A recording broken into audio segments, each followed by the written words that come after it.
okay, does that mean this is my last one? Or am I gonna have to leave after this one? A few days later, I received this message. So in the last video, I told you guys how Vietnam was starting to crack down on some of the fake sponsored visas that some agents were offering to people here, and how even some people with tourist visas have been denied recently. So in that video, I'm recording those videos as fast as I can, as soon as I get some of the information. So you're watching this real time. I'm filming this right now. I'm gonna post it tonight. So like in 2 hours. Anyways, in that video, I was actually waiting. I was 2 days away from getting the results of my visa application to see if I was gonna get renewed. So as some of you guys may know, I've been here for 2 years and I've been on tourist visas the whole time, been extending. I'm gonna get more into that. Yeah, I was about 2 days from getting the results from my application and hearing if my visa was renewed or if it was denied.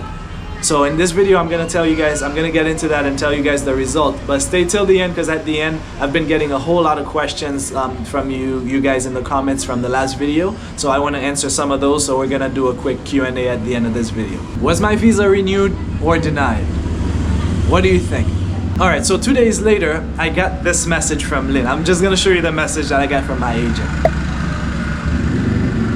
All right, so there it is.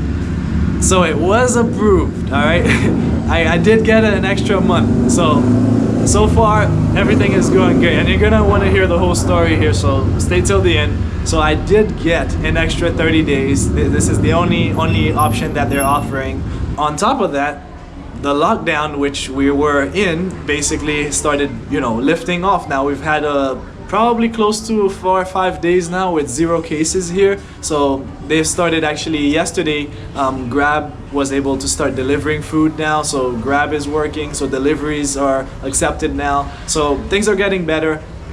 Different places in Da Nang now, you're gonna see a lot of people hanging out. Yeah, even Hoi An, which is 25 minutes away from here, they've lifted their lockdown. So if you go to Hoi An right now, it's like life as usual. It's not completely lifted here in Da Nang, but we're getting there. Just as everything is going well, lockdown is being lifted, got extended, and I asked her, okay, does that mean this is my last one? Or am I gonna have to leave after this one? Because there's a lot of questions going around in Facebook groups here. But she told me, well, so this is a normal visa, so she doesn't know, she can't guarantee me anything, but this is a normal visa, so we can try to apply again next month. So I said, okay, great. So at least, I think it expires on the 25th. So at least I know I have now until June 25th, all right? So I know I have an extra month, which is close to the July 1st deadline that I want, because some countries are planning to open their borders and a lot of stuff is supposed to happen at the beginning of July. So I said, okay, if Vietnam says, okay, you have to go, at least give me until the beginning of July. So that's really all I want if I must leave Vietnam. And then a few days later, I received this message. So now we're back to which I discussed in the last video. Now should we stay or should we go? Because we still have a choice. We can still start a business, like I said, or we can try to get an investor's visa or go and travel somewhere else. But as many of you guys know, if you've been watching my videos, Vietnam really has my heart. I don't know, I really love it here. I don't think I don't know, I wish I could be able to tell right now, but yeah, I really love it here. I really love it here. I really don't want to go. But so that got us thinking again, me and Christina, that okay, now we're back to square one now. We got a little bit of relief getting the visa and everything, but now we got this message. So now we're gonna have to start seriously thinking, what are we gonna do? Because now we officially have less than 4 weeks now. Because today I'm filming this video on the 29th.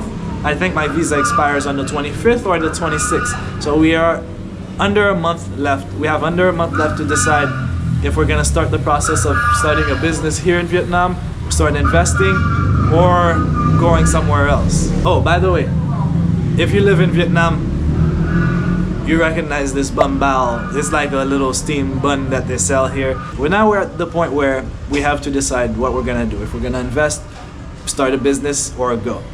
And then this morning I opened Facebook, and this guy posted on the Facebook groups here in Da Nang how he's been living here as an investor for 14 years. So he's had an investor visa, and for some reason they are making it harder for him. So he's been here 14 years, guys, and now they're only giving him 6 months, and I think he right now has invested over 50,000. I think from his post, again, I don't know his story, but from what I was reading, it seems that he probably got $130,000. If you don't have $130,000 invested, it's not gonna be a smooth process for you. So it seems like right now he currently has about 50,000 invested, and they're only giving him 6 months. So he's gonna have to go through the process again and hope that he gets accepted. So it seems overall the process is getting tougher, even for the investor's visa. So which leads me to thinking about, okay, starting the business. Now the con to starting the business is I think you have to bring in at least $10,000 for them to really take it seriously, and probably end up giving you 1 or 2 years, but most likely 1 year right now. And so we have a lot of doubts about what's gonna happen. We don't know the motivation behind all of this, to be honest. So we are really confused as to, okay, like, because if we bring that money here, I've heard about issues about bringing that money back to your home country when you want to. So yeah, so it's decision time, and we don't have an answer. We don't know what we're gonna do, and this week we have to make a decision. So if you would like to hear what we're gonna end up doing, if we're gonna decide to take a chance and like start the business, having to bring $10,000 here into Vietnam, or deciding to go elsewhere, we have no idea what we're gonna do yet. If you'd like to be here for that, subscribe, and you'll be notified in the next week or so, in the next few videos for sure. Once we make a decision, I will be updating you guys. It's a lot of relationships. Or, you know, I know this girl that works downstairs, and she was telling me she's with her boyfriend. He's American, and now he has to go. And, you know, yep, that's the story of a lot of people here. There's a joke now, because there's a lot of Vietnamese girls are now being asked, you know, are being proposed to, you know, because there's a lot of need, a lot of demand for that right now, if you know what I mean. Now let's get on to the Q&A. Alright, so first question, how did I get my visa? So initially, because that's questions that you guys have been asking in the comments, so I'm answering them right now. We initially got our visa. Me and Christina do the exact same thing. So we've gotten our visas from the US. In the US, we actually applied for the visa and we got it at home the first few times. So the first 2 years, we got 1 year visas. And the last one expired, and that's why we ended up having to extend throughout the whole pandemic in 2020. We've had to extend that expired 1 year visa, because as Americans we used to get 1 year visas. So that's how I got my visas, and all the extensions, they go through my agent, which I'm gonna get into. The next question is, how do I get a business or investor or a TRC, work permit, etc.? How do I go about getting those? I've been getting a lot of those questions, but unfortunately, guys, I am not an expert in the area. I can tell you what I know, but I don't want to spread false information. So the best thing you can do is actually contact an agent or a lawyer. I have a friend who is actually working with a lawyer right now based in Saigon. She's actually been in the process of starting her business, because she's wanted to start a business, so she's been in the process. So she is working with a lawyer here, and I am not going to recommend who she's using because I don't have personal experience with that person. So just do some research and you can find a lawyer here that can help you with setting up your entity here, whatever you need. And if you need more questions about the visa stuff, you can contact any agents. So look for a reputable agent. Which leads to the last question. What agent do I use? Many of you guys know I use Lynn Visa, and everybody here in Da Nang knows who Lynn Visa is.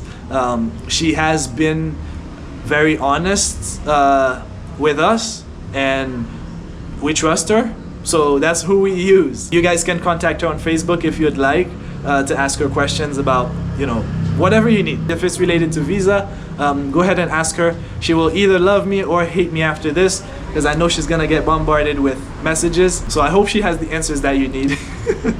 But anyways, that's who we've been using in the past.